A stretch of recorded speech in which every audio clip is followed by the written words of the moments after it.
Hello everyone, welcome back to another episode of Webtech Tutorial.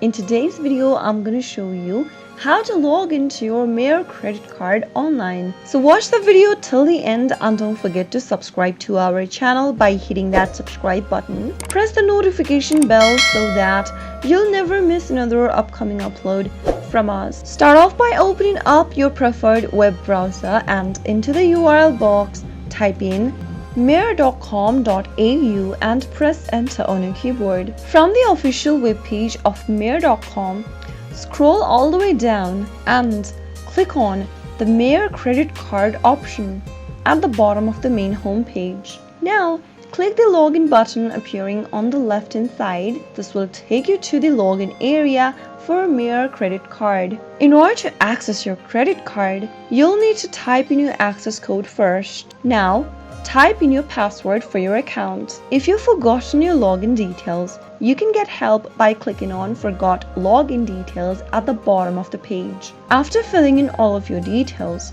click Login and that should be able to get your access through Myer credit card online. The Myer credit card is a Visa card that lets you earn uncapped Myer One shopping credits and pay with Google Play and Apple Pay. That is how you can easily log in and access to your Myer credit card online. If you found the video to be helpful, go ahead and give us a thumbs up. I'll soon be back with more videos like this. Thanks for watching.